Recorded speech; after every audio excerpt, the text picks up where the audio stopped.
Hey guys, it's Vesna here. One of the things I hear all the time is, do I have adrenal fatigue? Do I have burnout? I don't know, I just want to feel better, right? And so if you're feeling tired all the time, like you wake up in the morning, you feel more tired than what you did before you went to bed, you're kind of struggling during the day, you need a lot of coffee to keep you going, maybe some sugar, maybe at night you need wine to unwind, you've got brain fog, you're kind of gaining weight that you can't seem to shift no matter what you do. And perhaps you feel anxious or your moods are kind of up and down. Perhaps you feel depressed or you have a low mood or you feel irritable and snapping at the ones you love the most.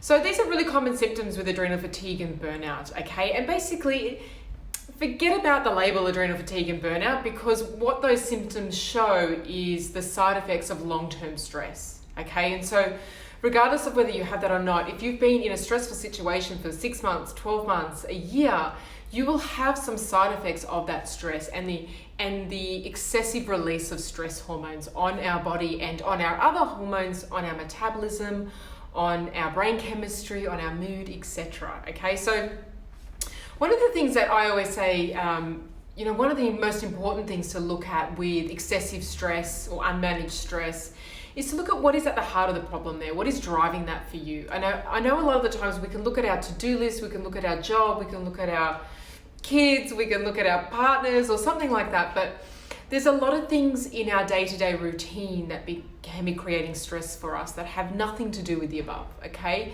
And so just things like how we're eating, the food choices that we make, whether it creates more inflammation in our body, whether it's nutritionally deficient food, which will put our body under more stress, if we're missing meals, we're fasting too much, we shouldn't be fasting when we're stressed so much, etc. So a lot of those things can be driving more stress hormones in our body.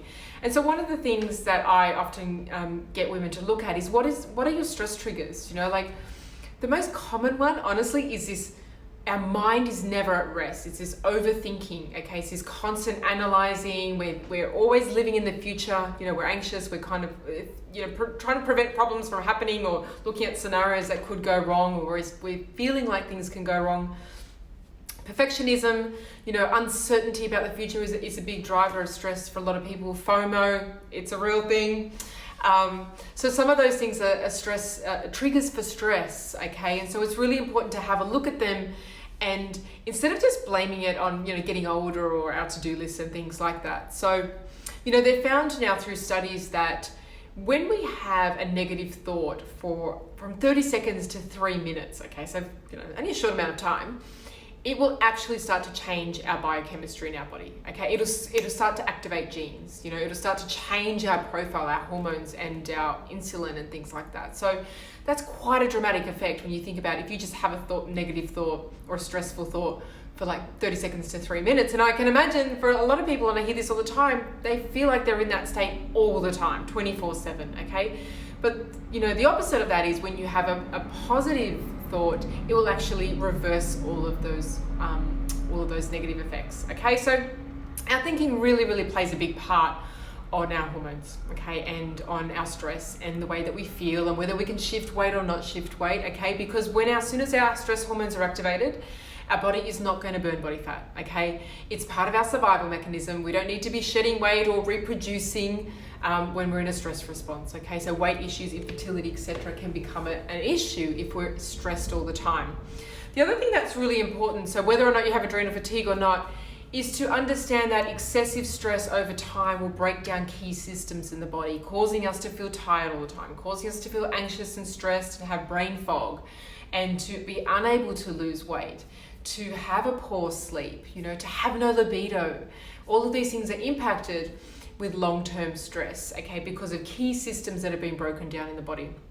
So it's not enough to just chuck some supplements down your throat, maybe have a green juice, eat some more kale. It's just not enough, okay? We need to repair those key systems. I'm going to talk about these key systems in a lot more detail in my upcoming workshop this week. I'm going to show you what's going on for you, what are these key systems, what is it impacting, and what do you need to do to repair them, okay? So really giving you key things that you can do immediately to shift your energy, to shift your mood, to shift your stress levels, shift your weight, whether or not you have adrenal fatigue or not, okay? So I'm going to put a link above and below this video. It's free to join, and I hope to see you there. Bye for now.